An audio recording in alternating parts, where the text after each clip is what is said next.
I welcome the government's commitment to nuclear energy. I recently met with representatives of Nucleo, a company developing small modular reactors using lead-cooled fast reactor technology, using depleted uranium and plutonium, materials that we have an abundance of as current waste materials from our existing nuclear programme. Can the Secretary of State detail what he's doing to ensure that the industrial strategy takes account of all aspects of the nuclear jigsaw, including the wide variety of technologies on offer? Clean energy is one of the 8 growth sectors in the industrial strategy and will provide a core part of that strategy. And if anybody wants to build new nuclear in this country, our door is always open. Andrew Bowish. Mr. Speaker, last month, with surprising little fanfare from the Department or the Secretary of State, the Climate Change Committee published Carbon Budget 7, and among the more eye-watering recommendations was the figure put on the cost of meeting the obligations. Mr. Speaker, it was £319 billion over the next 15 years. Front-loading, there will be a net cost to industry every year until 2050. Can I ask the Secretary of State, is this exorbitant cost the reason he cancelled his department's review into the whole system's cost of net zero commissioned by his predecessor? Mr. Speaker, I deeply regret the direction in which the honourable gentleman is going. I think the Climate Change Committee does incredibly important work. We will look at CB7, but the biggest cost we face as a country is we do not act on the climate crisis. That is what would leave hundreds of billions of pounds of cost to future generations.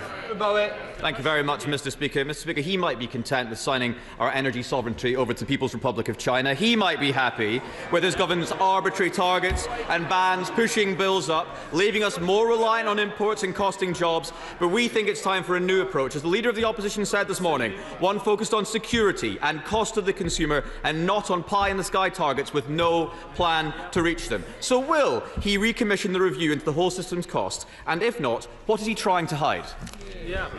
Mr. Speaker, it is the Tory party that has an energy surrender policy, surrendering us to fossil fuel markets controlled by petrostates and dictators. They keep us locked into fossil fuels. They would threaten billions of pounds of investment in net zero, and they would and grandchildren a terrible legacy.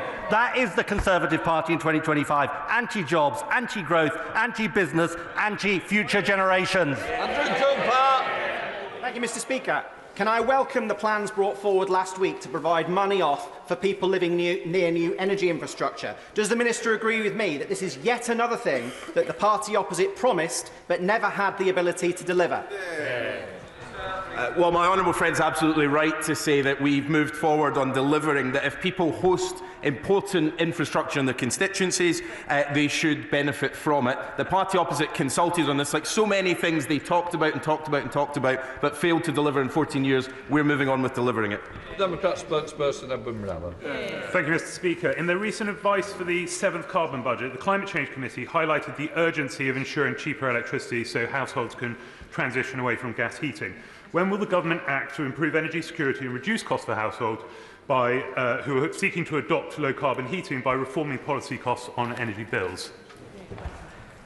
Mr. Speaker, as we discussed earlier in the session, I think the CCC raises an important issue that we need to look at. And the key question about this so-called rebalancing is it has to be looked at in the context of understanding the principled case, but also ensuring that if we go down that route or another route, we do so in a way that is fair. And that is the work that my department is engaged on. Strickland. Thank you, Mr. Speaker. I've met a number of families recently who are members of the British Coal Staff Superannuation Scheme, and I know they will welcome the comments from the Minister earlier. But as has been said, many of those residents are in their 70s and 80s. They are keen for answers. So could the Minister expand on her earlier comments to say more about what the next steps are and when my constituents might get a sense of the timeline and progress going forward? Can I thank him for his concern for his constituents? I'm very receptive, as I said, to calls from BCSS trustees. I wrote to the Chancellor. The Chancellor sent back a positive response, and we are now taking the next steps in this process, and I will be reconvening trustees to meet and talk about it again. Joshua Reynolds. Mr. Speaker, Martin, a disabled resident, lives in his park home in Maidenhead. His boiler broke down 2 months ago and has faced significant challenges. Unable to apply for the boiler upgrade scheme, as park homes do not get EPCs, and the National Energy Foundation having visited 3 weeks ago but still not providing him a response. Could the Secretary of State outline what support he can give Martin and other elderly residents without heat or hot water? Thank you to the honourable member for that question. Look, we are very aware of the issues with park homes. There is support that is provided to park homes through industry support. As we think about how we expand the Warm Homes discount and the support that we provide for households that can't afford their energy, we will of course have park homes in our mind. Chris Murray. Thank you, Mr Speaker. Does the Minister agree with me that crucial to achieving our world-leading net zero goals will be community ownership projects? And will the Minister come to Edinburgh to see some of the fantastic community power projects that we have there? Yes, it sounds really good, and community energy is a crucial part of our energy future. The Secretary of State and their neighbours, could he take a short car journey to Gainsborough to visit the new fusion site at West Burton?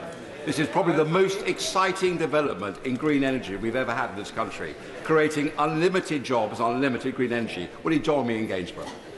Well, the honourable gentleman and I don't necessarily agree on everything, but on this we agree. The transformation of the West Burton site from a fossil fuel-fired power station to fusion is an incredibly exciting project, and we should all be battering for it. Chris Kane. Thank you, Mr Speaker. The Minister may be aware that SSE is supporting over 1,000 new homes in rural Scotland to aid energy infrastructure development. Does he agree with me that the SNP Scottish Government's failure to get a grip on a rural housing crisis is a major barrier to infrastructure development? And will he urge SSE to expand their scheme into my constituency, where they have key projects around the communities of Cullen, Lochernhead, Tyndrum and Creanlarich?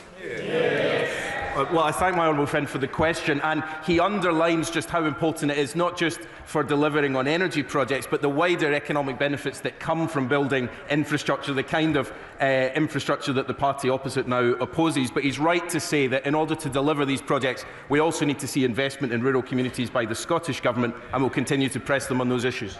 Martin. Thank you, Mr Speaker. Kent County Council plans to introduce 10,000 on-street car chargers over the next decade. For context, Kent has a population of 1.6 million people. At this rate, Kent will have burnt down by the time we all have electric on-street car charging. What can the Secretary of State do to speed this up? Well, can I say the honourable gentleman is raising a really important issue. Rolling out this electric car infrastructure is incredibly important. If he writes to my department, we'll ensure he gets the best possible reply. Chris Hinchcliffe. Thank you, Mr Speaker. Will ministers consider exercising the community electricity right within the 2015 Infrastructure Act to require commercial renewable energy developers to offer communities the opportunity to part-own schemes developed in their area? So he raises a really important issue, Mr Speaker. As a sort of energy nerd, I'm really interested in this 2015 power, which I didn't actually know about, despite my nerdery. And we are actively looking at this really important power put in place by the last government. Thank you, Mr Speaker. In response to a written question to me last week, the Minister confirmed that no nationally significant infrastructure projects have been consented which will use greater than 50% best and most versatile agricultural land. In my constituency, the East Park Energy Solar Farm is close to 75%, but under the overarching National Policy Statement for Energy, 5.11.34 states that the Secretary of State should ensure that applicants do not site their scheme on the best and most versatile land without justification. So can the Minister confirm to me whether the nearly 1,500 acres of best and most versatile land is too much good quality agricultural land to sacrifice? Well, the honourable gentleman will know that on any nationally significant project it goes through a proper planning process, and it wouldn't be right for me to comment on that, but I'm sure that the decision makers will be looking closely at the issues he raised. Brian Leishman. Mr Speaker, there is to be a much reduced testing process of oil at the import terminal at Grangemouth, and if this imported oil doesn't pass these reduced tests, it can't be used, leading to Scotland suffering a fuel shortage. Is the Secretary of State concerned at this? Well, throughout, of course, the 7 months that we've been in government, we've been doing everything we can to work with the operators of the Grangemouth refinery. Of course, we were disappointed by the closure of that. We've carried out, of course, a number of pieces of work around fuel security. We're not concerned about fuel security at this point, but of course, across the whole country, it's something we keep constantly under review. Thank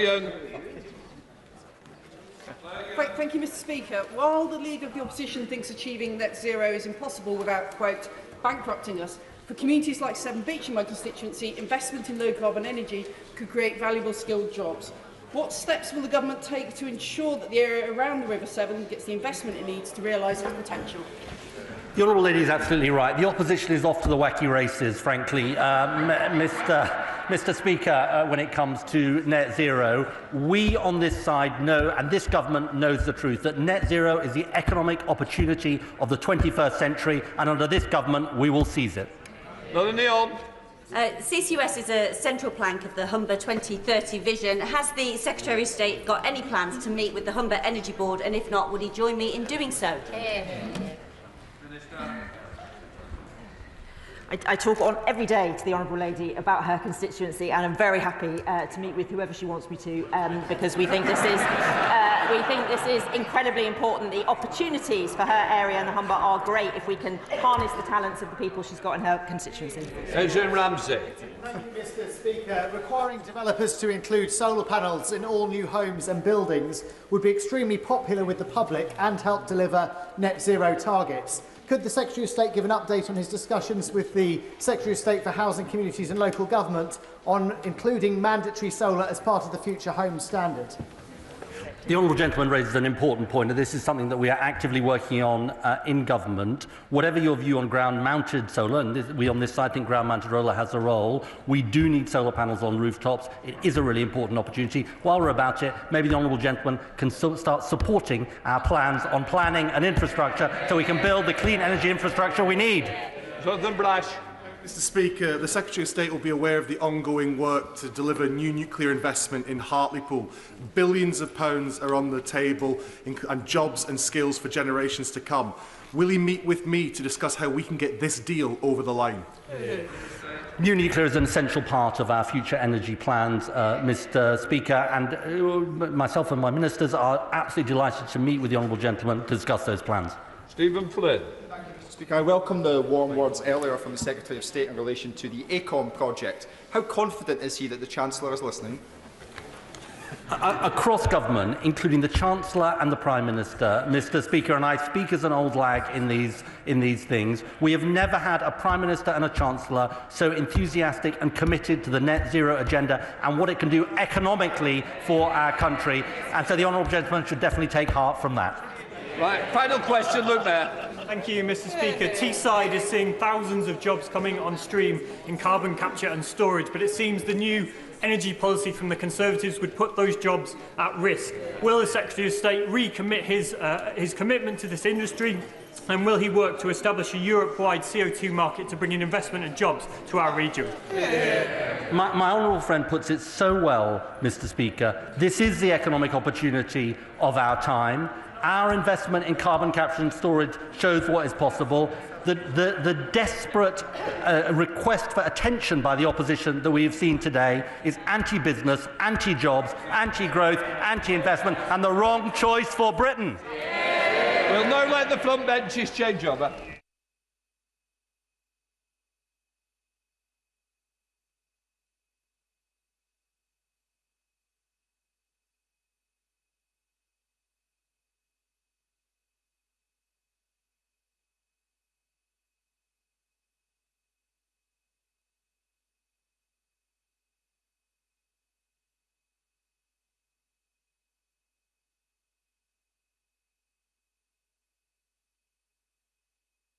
We continue proceedings. I'd like to pay tribute to John Parry Hemingway, the last surviving Battle of Britain pilot, who died yesterday at the age of 105. Mr. Hemingway was a teenager when he joined the RAF during the Second World War. At the age of 21, when he was a fighter pilot in the Battle of Britain.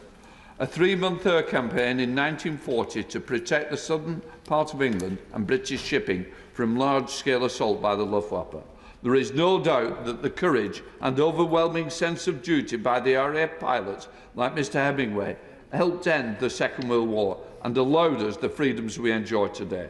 Order, order. We now must come to the statement. Secretary of State for Works and Pensions, Liz Kendall. Mr. Speaker, this government is ambitious for our people and our country. And we believe that unleashing the talents of the British people is the key to our future success.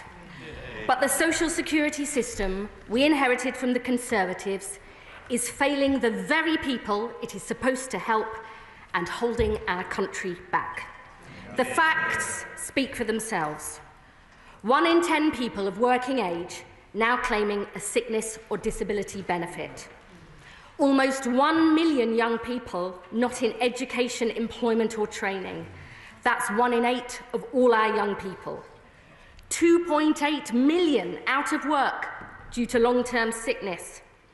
And the number of people claiming personal independence payments set to double this decade from 2 to 4.3 million, with the growth in claims rising faster among young people and mental health conditions, and with claims up to 4 times higher in parts of the Midlands, Wales and the North, where economic demand is weakest.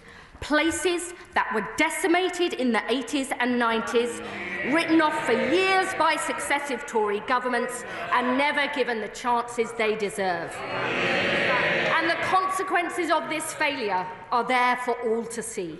Millions of people who could work, trapped on benefits, denied the income, hope, dignity and self-respect that we know good work brings. And taxpayers paying millions more on the costs of failure, with spending on working age sickness and disability benefits up 20 billion since the pandemic, set to rise by a further 18 billion by the end of this Parliament to £70 billion a year. And it is not like this in most other comparable countries, where spending on these benefits since the pandemic is either stable or falling, whilst ours continues to inexorably rise. This is the legacy of 14 years of Tory failure. And today, Mr. Speaker, we say no more. Since we were elected, we have hit the ground running to get more people into good work through our plan for change. We're investing an extra £26 billion into the NHS to drive down waiting lists and get people back to health and back to work. We're improving the quality of work and making work pay with our landmark employment rights legislation and increases in the national living wage.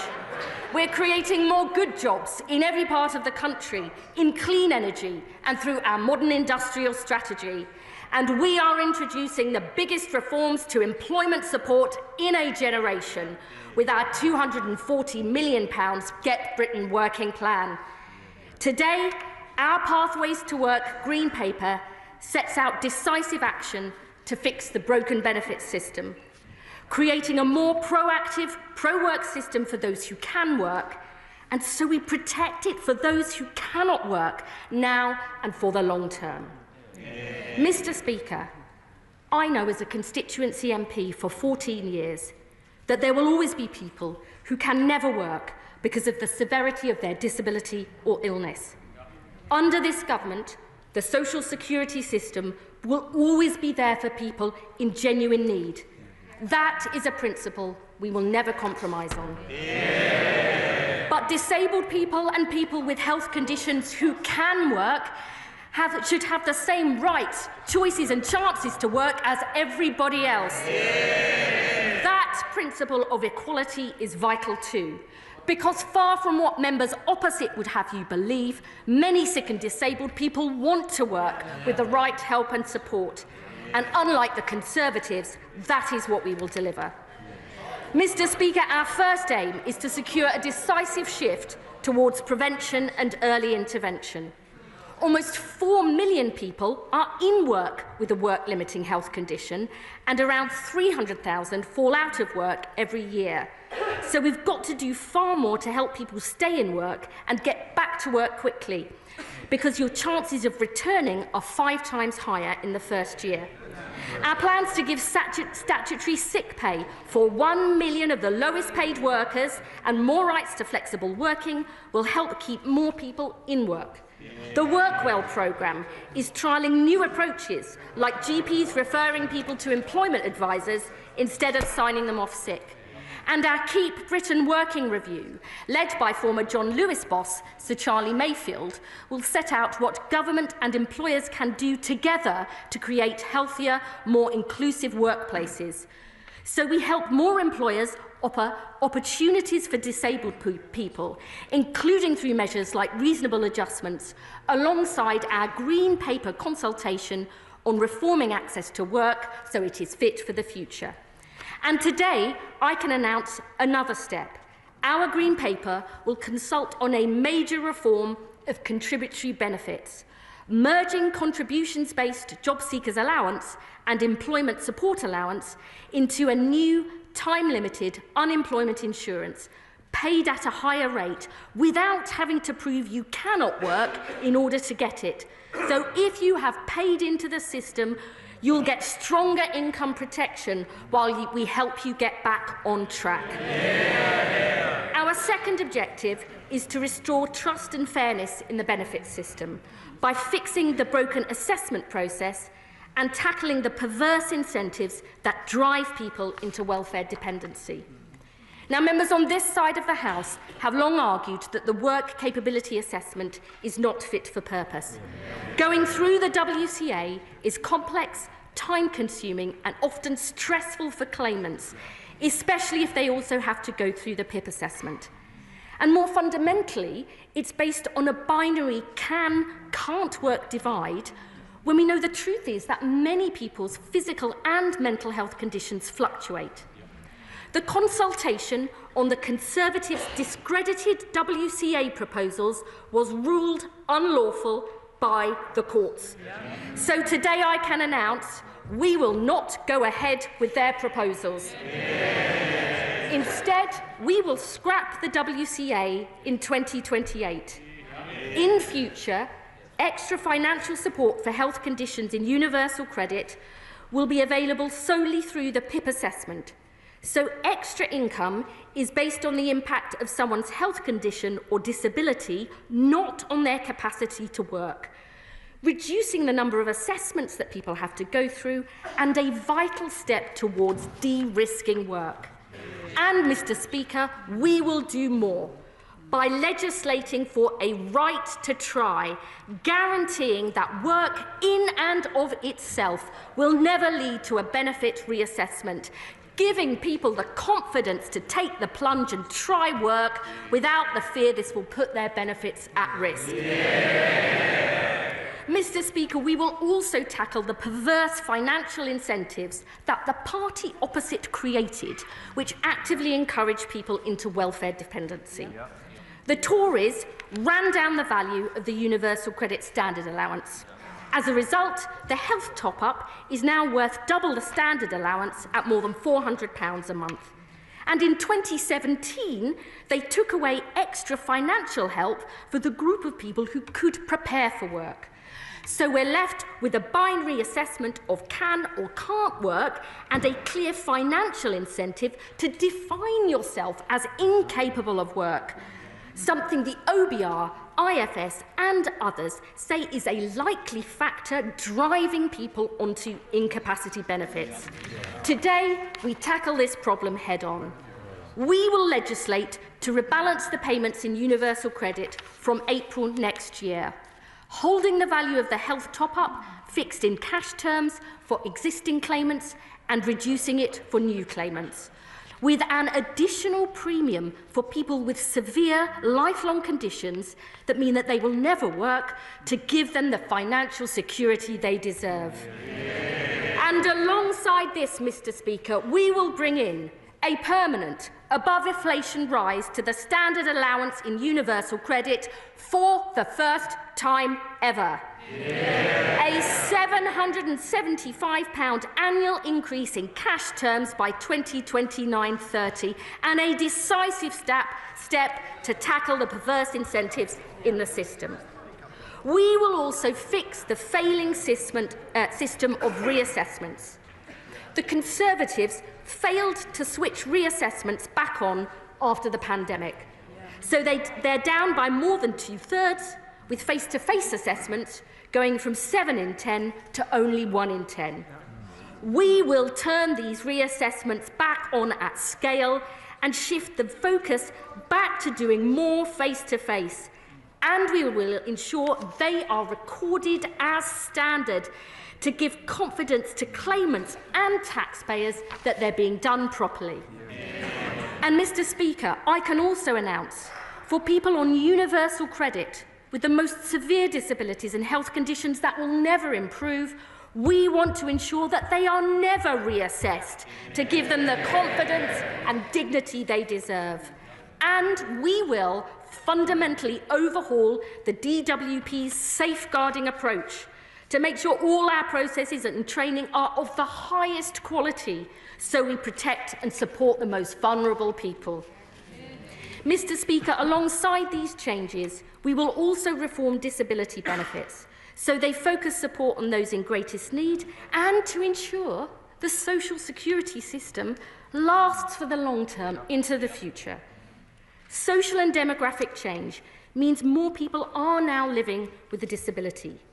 But the increase in disability benefits is double the rate of increasing prevalence of working-age disability in the country, with claims amongst young people up 150%, for mental health conditions up 190%, and claims for learning difficulties up over 400%, according to the IFS. Every day, there are more than 1,000 new PIP awards. That's the equivalent of adding a population the size of Leicester every single year. Mr. Speaker, that is not sustainable long-term, above all for the people who depend on this support. But the Tories have no proper plan to deal with this, just yet more ill-thought-through consultations. So today I can announce this government will not bring in the Tory proposals for vouchers, because disabled people should have choice and control over their lives. We will not means test PIP, because disabled people deserve extra support, whatever their incomes. And, Mr. Speaker, I can confirm we will not freeze PIP either. Instead, our reforms will focus support on those with the greatest needs. We will legislate for a change in PIP so people will need to score a minimum of 4 points in at least one activity to qualify for the daily living element of PIP from November 2026. This will not affect the mobility component of PIP and only relates to the daily living element. And alongside this, we will launch a review of the PIP assessment, led by my right honourable friend, the Minister for Social Security and Disability, in close consultation with disabled people, the organisations that represent them, and other experts. So we make sure PIP and the assessment process is fit for purpose now and into the future. And, Mr. Speaker, this is a significant reform package that is expected to save over £5 billion in 2029-30, and the OBR will set out their final assessment of the costings next week. Our third and final objective is to deliver personalised support to sick and disabled people who can work to get the jobs they need and deserve. We know from the last Labour government and our new deals for disabled people, young people and the long-term unemployed, the difference that proper employment support can make. And more recent evidence from the Work Choice programme and additional work coach time shows support can make a significant difference in the number of people getting work, keeping work and improving their mental health and well-being too. This Labour government believes that an active state can transform people's lives. We know this because we have done it before. So today I can announce we will invest an additional £1 billion a year for employment support with the aim of guaranteeing high-quality, tailored and personalised support to help people on a pathway to work. The largest ever investment in opportunities to work for sick and disabled people. And alongside this, for those on the UC Health top-up, we will bring in an expectation to engage and a new support conversation to talk about people's goals and aspirations, combined with an offer of personalised health skills and employment support. And because being out of work or training when you're young is so damaging for your future prospects, we will go further. In addition to funding our youth guarantee through the £240 million Get Britain working plan, we will consult on delaying access to the health top-up in universal credit until someone is aged 22, with the savings reinvested into work support and training opportunities, so every young person is earning or learning and on a pathway to success. Yeah. Mr. Speaker, the Conservatives left a broken benefit system that's failing the people who depend on it and our country as a whole. The status quo is unacceptable, but it is not inevitable. We were elected on a mandate for change, to end the sticking plaster approach and tackle the root causes of problems in this country that have been ignored for too long. Because we believe in the value and potential of every single person, that we all have something positive to contribute and can make a difference, whether that's in paid work, in our families or communities, alongside our neighbours and friends. We will unleash this potential in every corner of the land, because we are as ambitious for the British people as they are for themselves. Today we take decisive action, and I commend this statement to the House. Shadow Secretary of State Helen Whately. Thank you, Mr. Speaker. And I thank the Right Honourable Lady for advance sight of her statement. She and I agree on one thing. The welfare bill is too high. Left unchecked, it will rise to 100 billion by the end of the decade. Spending more on sickness benefits than we do on defence is not the sign of a strong country. And this isn't just a question of money. We have 3 million working-age people not working due to ill health, not filling the roles businesses need, not contributing to our economy, not fulfilling their own potential. Now, the best way to get the welfare bill down is to get people off benefits and into work. That is what we did year after year after taking office in 2010. Despite the once-in-a-century pandemic, there were 4 million more people in employment when we left office than the mess we inherited from Labour. Before the pandemic, economic inactivity was at a historic low. But it's true that then we started to see a new phenomenon: growing numbers of people claiming sickness benefits, and particularly worryingly, young people. A system set up with good intentions to protect the most vulnerable in society had over time morphed into something broader, driven in part by a well-intentioned but not always helpful medicalisation of life's ups and downs. In government, we identified this problem. We worked up plans to tackle it, but at every point, Labour opposed them. In fact, the Chancellor said that not one single penny could be saved from benefits. So when they came into office, not only did they cancel or delay pretty much everything we handed over, they had no plans of their own. They walked into the department with empty notebooks. All they'd done in opposition is oppose, instead of the hard work of coming up with their own answers. That's why the country has had to wait another 8 months for this announcement.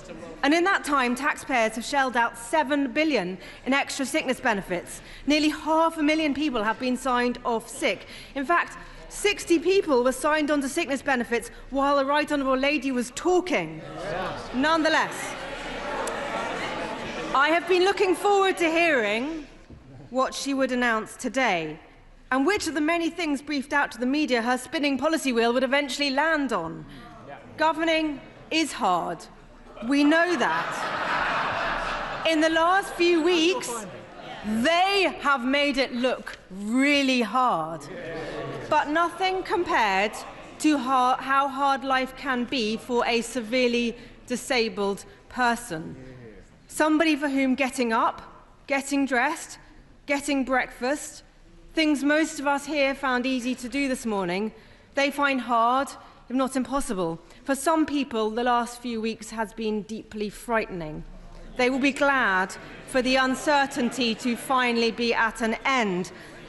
Mr. Speaker, I can genuinely say that I want the Right Honourable Lady to succeed, and I welcome her commitment today to increase the number of reassessments and that more of these will be taking place face-to-face and recorded. I welcome the investment in employment support for disabled people. And of course, I welcome her re-announcing a host of things that we were doing in government. Scrapping the work capability assessment and creating a single assessment. That is already government policy, due to come in 2026-27. Her big idea seems to be to delay this until 2028. Merging New Style JSA and ESA into a new time-limited higher rate, a proposal we worked up in government. Tightening up eligibility for PIP, a consultation we launched, and by the way, would have gone much further on. Ending reassessments for people whose health conditions won't improve, we consulted on. Their right to try guarantee sounds remarkably similar to our chance to work guarantee. And of course, her continued support for Workwell, a programme I launched with the now Shadow Chancellor. In fact, the only original idea I can see in their entire announcement is increasing the rate of unemployment benefits. A Labour policy, if ever I heard one. Mr. Speaker, this is a now or never chance to seize the moment, a now or never for millions of people who will otherwise be signed off for what could end up being a lifetime on benefits. But this announcement today leaves me with more questions than answers. How many people will this help back into work? By when? Surely we haven't been waiting 8 months just for another green paper. Where is the FitNote reform crucial to stem the flow of people onto benefits? Where is the action on people being signed off sick for the everyday ups and downs of life? Why is she only planning to save $5 billion when the bill is forecast to rise to over $100 billion? And do the savings she's announcing today include the $5 billion savings we had already agreed with the OBR for reforming the work capability assessment? Because if so, she has made virtually no savings of her own. What is the saving net of the additional expenditure planned?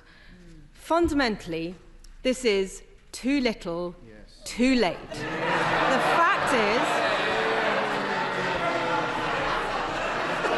fact is, $5 billion.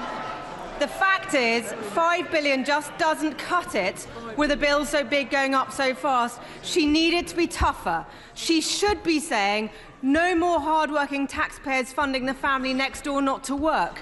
No more free top-of-the-range cars for people who don't need them. No more sickfluencers helping people to claim money they don't need.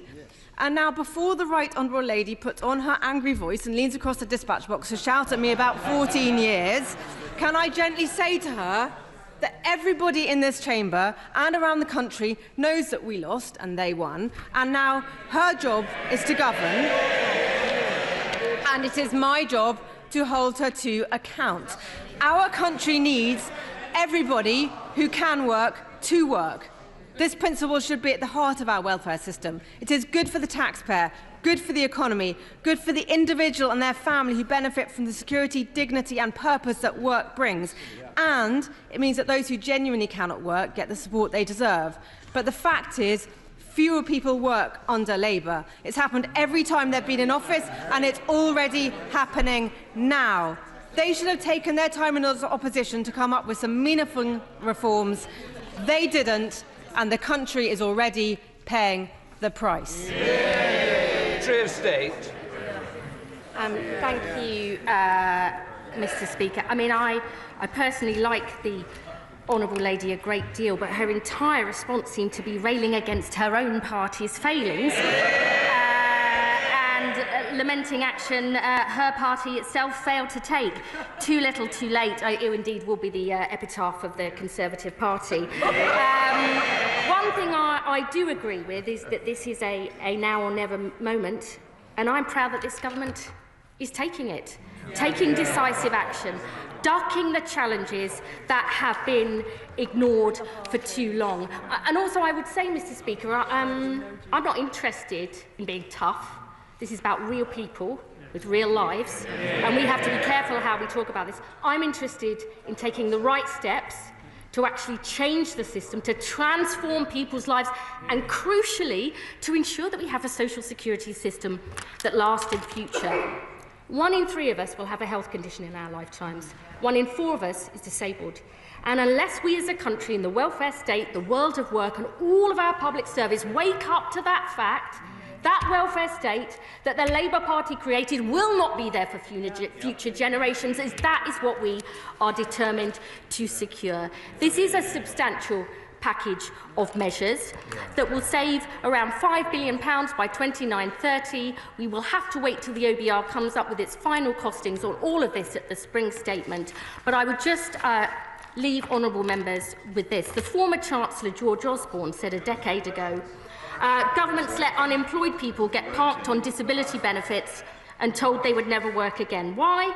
Because people on disability benefits don't get counted in unemployment figures that could embarrass politicians. The Labour Party isn't embarrassed about this situation. We're ashamed of the state the Tories left the country in. We will face up to our responsibilities. It's time honourable members opposite did the same. Chair of the Select Committee, Debbie Abrahams.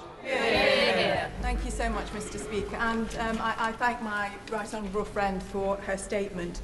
I absolutely agree. Our social security system isn't fit for purpose, and I think the measures, particularly in terms of increasing employment support by £1 billion a year, by increasing the standard allowance of universal credit, something unfortunately the opposition failed to do when they were in government, will be really, really positively felt.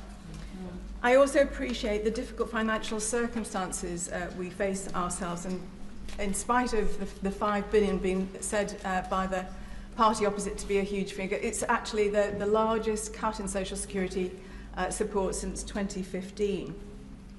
And I would put that there are alternative, more compassionate ways to balance the books rather than on the back of sick and disabled people. I absolutely fundamentally believe that my right honourable friend is on the right course, and I implore my party to try and get our reforms to bed in first before we look to making the cuts, a point that others have also made. There's so much evidence of the adverse effects that the party opposite had with the cuts in support and the restrictions in eligibility criteria when they were in government, including the deaths of vulnerable people.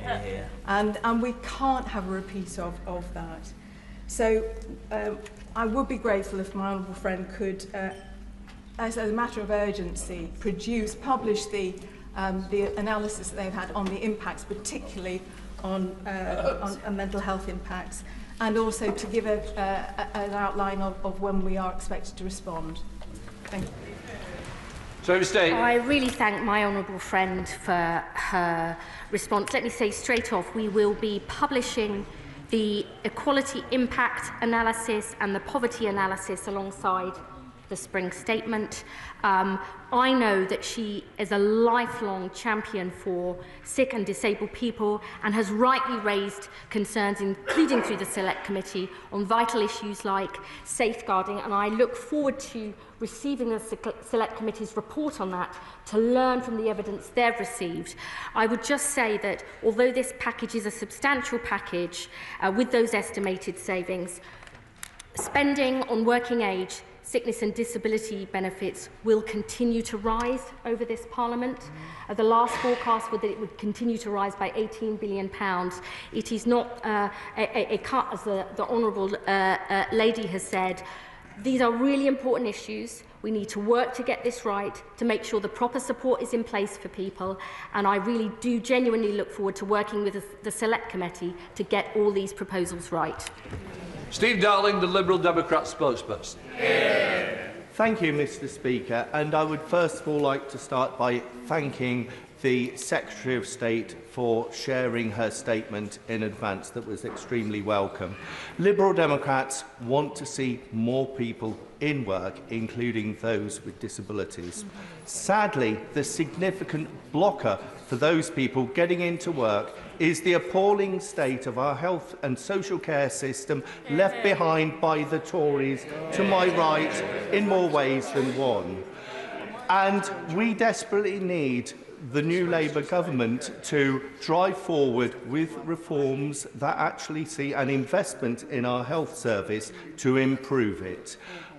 The devil is in the detail of these proposals, and I do fear what we will find as we turn over rocks over the next few days, particularly for those who are most vulnerable.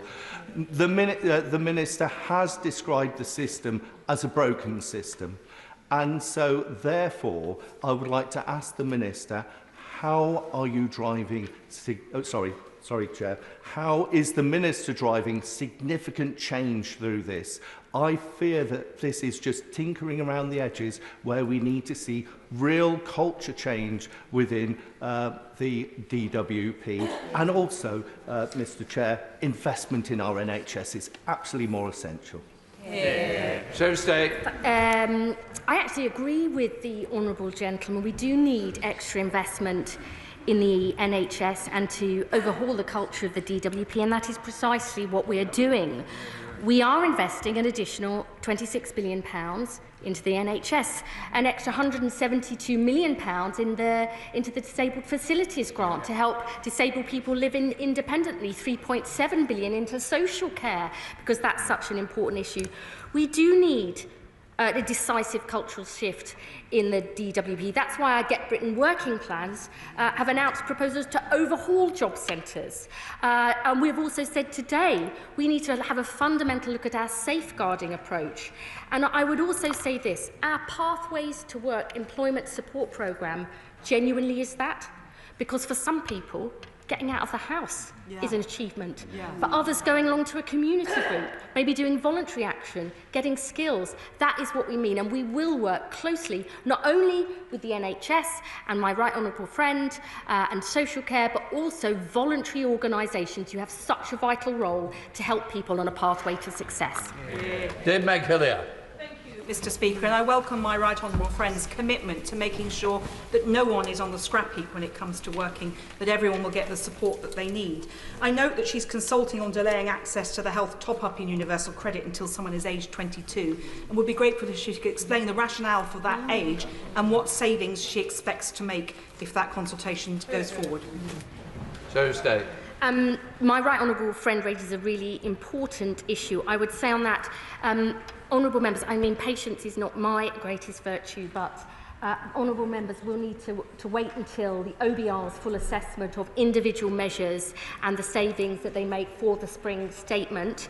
And also on the delaying access to the health top-up for those under 22, there will be a specific exemption for those who are never able to work because their disability is so severe. But this is all about matching it with our youth guarantee, announced in the Get Britain working plan, to make sure every young person is earning or learning. Because if you are not in education, employment or training when you are young, the impact can be lifelong and scarring for your health, job prospects and earnings. And so we have got to put that right. Esther McVeigh. Thank you, Mr. Speaker. How precisely will these benefit cuts be realised, given this government's anti-business budget, which has seen businesses close at the fastest rate since Labour was last in office, and of those still standing, 30% are planning to cut staff to cope with the increase in the employer's national insurance contribution? Where are the jobs? We know Labour is the party of the magic money tree. Is Labour now the party of the magic jobs tree too? I mean, the only party that believes in magic money is members opposite, who wrote a cheque that they couldn't pay.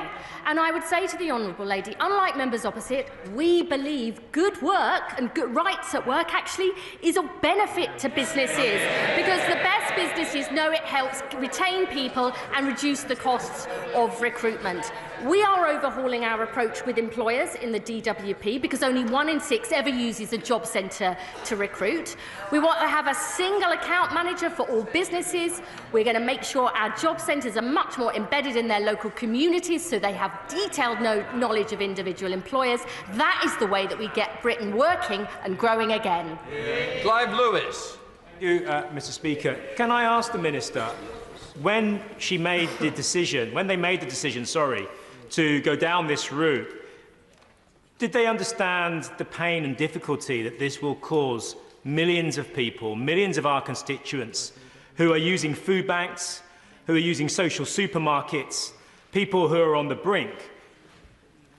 this £5 billion cut is going to impact them more than I think her department is giving credit for. And I would like her department to be able to look my constituents in the eye when I go back to them to tell them that this is going to work for them, because as things stand, my constituents, my friends, my family are very angry about this, and they do not think this is the kind of action that a Labour government takes.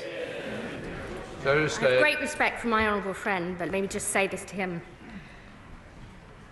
I've spent years chairing Feeding Leicester, the programme to end hunger in my city. And I know that I can look my constituents in the eye and say to them, I know that getting more people into better paid jobs is the key to their future success. I know dealing with their mental health problems, which we know are so prevalent, is absolutely essential. We, the Labour Party, believe that if you can work, we will give you the help to get back on your feet, because that is the long-term route to tackling poverty, tackling inequality, which is what this Labour Party is all about. Caroline Down. Thank you very much, Mr. Speaker. Like the Honourable Lady, I was also elected in 2010, and I need to tell her that our recollections differ. Because when I came into this role after 13 years of Labour government, 7.5% of the young people in the Gosport constituency were not in education, employment or training. That was a number that was down to 3% by last year. And since they've taken office, 83,000 more people across this country of working age are now unemployed. So what I want to know from her is all the jobs that take on so many of the young people across our constituencies, from adult social care to childcare to hair and beauty, are telling me that they're not now taking on more staff as a result of her Chancellor's changes to national insurance contributions. Surely the two are mutually incompatible. Secretary of State. I would say to the honourable lady, unless we cut waiting times and waiting lists in the NHS so people can get back to health and back to work. That is the reason that we are investing an extra £26 billion into the NHS, and many employers have said to me that they are deeply concerned about that. And we are precisely dealing with those key sectors, health and social care, construction, all those areas where people want people with the skills to get jobs. We are overhauling our approach in DWP, setting up sector work-based academy programmes specifically tailored to employers' needs. I know there's more we need to do to work with employers to help them get people back into work, and that is what this government will deliver. Dr. Bree-Timble. Thank you, Mr. Speaker. After 14 years of Conservative failure, there's a 29% employment gap and a 17% pay gap for disabled people in this country. Therefore, we must ensure that the social model of disability is central to government decision-making to achieve inclusive growth that enables disabled people to fulfil their potential. I welcome her proactive approach to reasonable adjustments and the £1 billion support package to get disabled people back into work where they can work, as well as her recognition that PIP is designed as an in-work benefit to enable people to live independently, because research shows that supportive, incentive-based approaches massively outperform cuts or sanctions in getting disabled people into sustainable employment. What work has she done to develop inclusive growth strategies across all employment sectors to close the disability employment gap and the disability pay gaps? Secretary of State.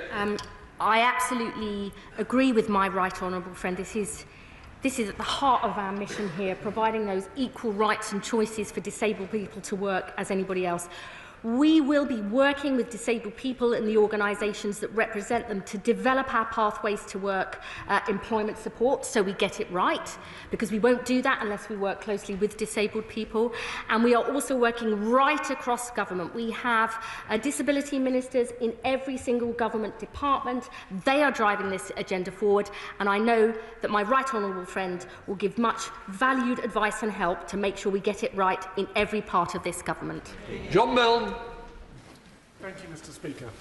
Encouraging and enabling people back to work is a laudable aim, but how can the Minister assume £5 billion worth of success in advance of actually rolling out the programme? Surely the right approach is to let the reforms generate savings naturally by a concrete reduction in need rather than to set an arbitrary target beforehand. We're not setting an arbitrary target. We're fixing a broken system, and we're taking action immediately, because we believe we have to both put in place that employment support, put in place the health support and social care support at the same time as fixing a broken benefit system. And I would just say to the honourable gentleman, I start first, last and always with people.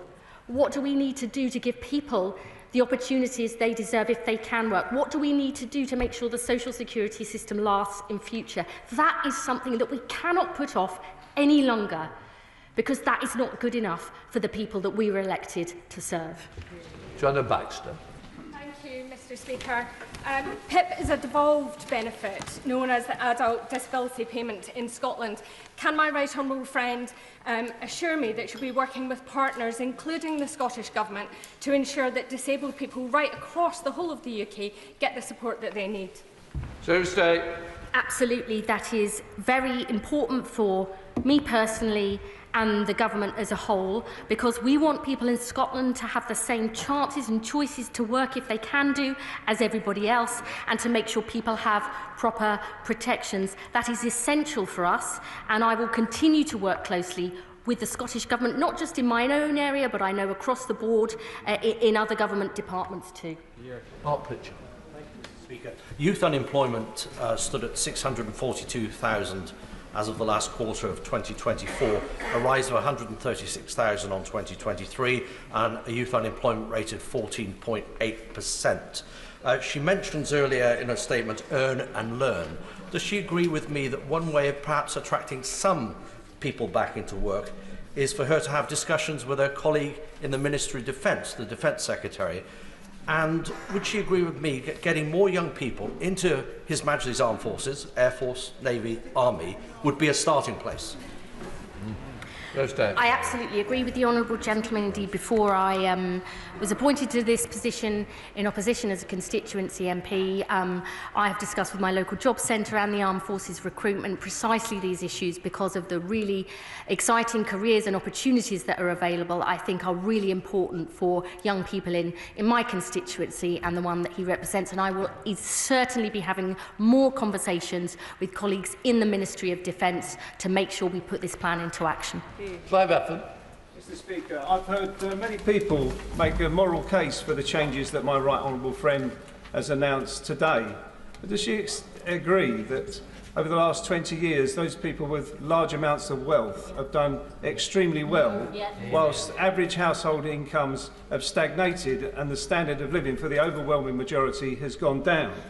So whilst we make a moral case for changes to the benefit system, shouldn't we also be making a case for how we tax wealth as opposed to income? My honourable friend is right that those with the broadest shoulders should bear the biggest burden, and that's why I'm very proud that we have tackled issues like closing loopholes in the non-dom tax status, why we've looked at the profits of the energy companies and many other areas. I think that is an absolute principle of this Labour Party, of fairness in the tax system. Stephen Flynn. They say they won't change their fiscal rules because of their manifesto. They say they won't change their tax policies because of their manifesto. They say they won't change their position in relation to the single market because of their manifesto. Perhaps the Secretary of State could outline to me and to people right across the UK where in her manifesto it stated that they were going to take £5 billion away from disabled people.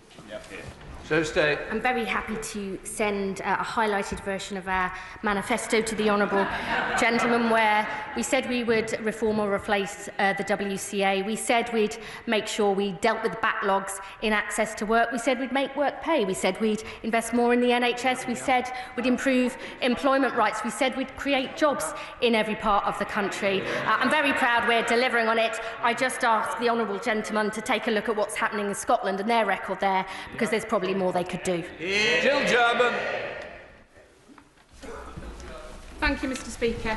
I'm delighted to hear my right honourable friend announce additional investment for high-quality, tailored and personalised support to help people on a pathway to work, and the recognition that for so many it is indeed a pathway and not just a series of referrals that just lead back to square one. So can my right honourable friend assure me that joint working with local support services like those in Clwyd North, already doing great work, will form part of this so a truly local, person-centred approach can be achieved? Yes. We won't get this right unless we draw on the huge strengths of our voluntary and community organisations. You know, I have never believed that there are hard-to-reach groups. It's just we need to change what we do. And I think there's a lot we can learn from groups like the one my honourable friend suggests, because it really is a pathway to work. I think we've got to end this false divide between those who can and can't work and understand that there are steps towards a better life, and that's what this government wants to deliver. Dr. Luke Evans. Thank you, Mr. Speaker. Two practical questions. She said she's joining Job Seekers Allowance and Employment Support Allowance into a new time-limited unemployment insurance. What is that time limit? And second of all, she said an expectation on people to look for work. What happens when they don't meet that expectation, and what discipline is faced if they don't take that up? The time limit is one of the things we're consulting on in the Green Paper, and I look forward to hearing his views about that. And in terms of the expectation to engage, it's actually very interesting when we have started to free up our work coach time, actually offer support on the phone, in person. Many people have come forward because we're trying to change the culture of that. Actually, I mean, the Conservatives always leap straight to a position where people refuse to get involved. Actually, we've got to change the culture, and I believe that is the way that we will get more people onto that pathway to success. Lawrence Eshelon. Thank you, Mr. Speaker. I agree with the Secretary of State that many disabled and sick people want to work, but the reality is cutting PIP will not address the reasons why they don't. The Secretary of State outlined the reasonable adjustment framework for disabled people's hard. It's very hard to navigate. It took me 6 months to navigate that for my member of staff in the place where we legislate. So how hard is it going to be for disabled people in the workplace to try to get those employees to make those adjustments? Can the Secretary of State outline how she's going to make sure that the workplace is ready for people accessing the workplace, and that disabled gap employment, which really, in a sense, doesn't have anything to do with benefits, but some of the reasonable adjustments that we see not happening at the moment? I know my honourable friend is an absolute passionate advocate of these issues, and she's right. We have to do far more to work with employers to ensure that those basic reasonable adjustments need to be made. That is one of the issues that Sir Charlie Mayfield is looking at in our Keep Britain Working review, precisely because we know good employers understand the need to make these changes. I am very happy to meet with my honourable friend to go through this in more detail, because she's right, we've got to get this absolutely nailed. Gavin Robinson. First it was the pensioners and their winter fuel allowance, then it was the WASPy women and broken promises, and now it's the sick and the vulnerable. We believe in protecting the taxpayer, but protecting those who need our support the most, and yet not a word about abuse, or not a word about those who are taking money out of the system when they are not entitled to it. Can I ask the Secretary of State how she can rationalise in her mind, in this statement, how she, on the one hand, accepts that people's health and their well-being can fluctuate, but on the other hand say that she's going to do away with the accumulation of points. To require an applicant to get 4 points in any one box does away with the ability to recognise that mental ill health particularly manifests itself in many different ways, and that accumulation of points has been incredibly important to get support for those who need it most. If it fluctuates, how is she doing away with that accumulation? I would say to the honourable gentleman, there is very clear evidence that good work is good for mental health. And that is for people with anxiety and depression, but also those with more severe conditions, psychosis, schizophrenia. Really clear evidence from the NHS individual placement and support programme that you can help people get into work. That's not only better for them and their incomes, but it reduces their relapses and spending on the NHS. He asks me how I rationalise this.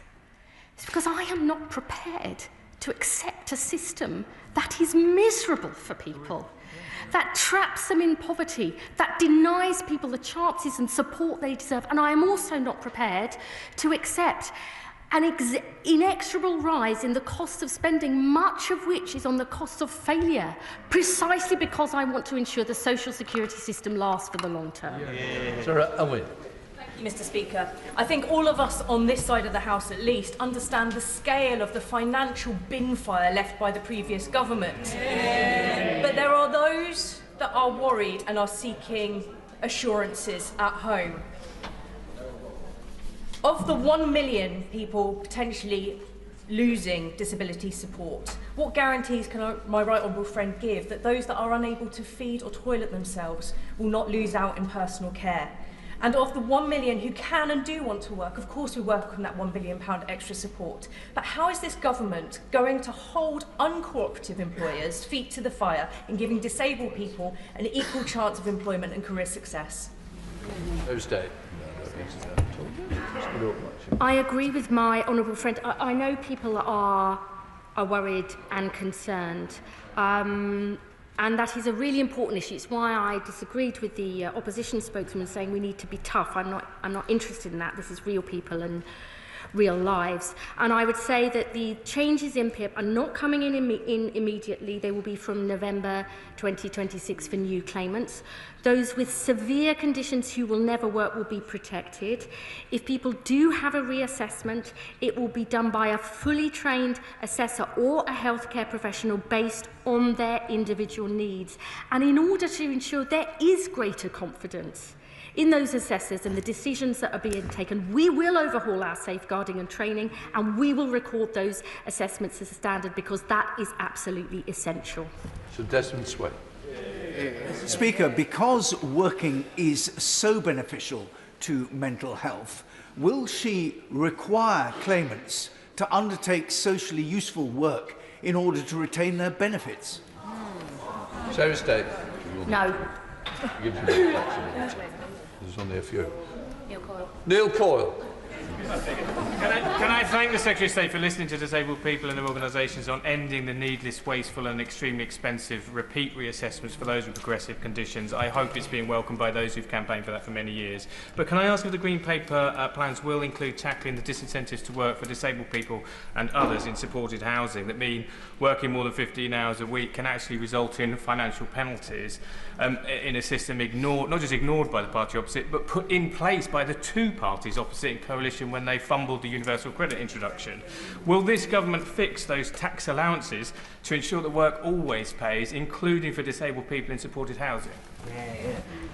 My right honourable friend, the Minister for Social Security and Disability, is looking at that, and I am sure he will discuss these issues with my honourable friend if he would like that. John Barry. Thank you, Mr. Speaker. I've heard nothing today that shows the government has yet listened to disabled people. Any changes to PIP should have been co-produced, but we have this week 25 disabled people's groups and charities writing to ministers begging to be included and not as an afterthought.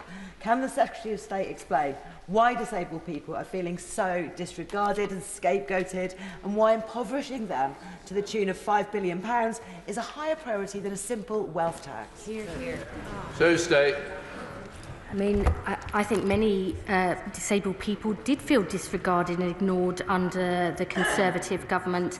And I would say to her that on many, not all, but many aspects of what I've announced today, we will be working with disabled people and the organisations that represent them. And if she has particular issues and concerns that she would like to raise, I would be very, very happy to her if she'd like to write for me or meet myself or the Minister for Social Security and Disability. Mike Donald. Mr. Speaker, you know that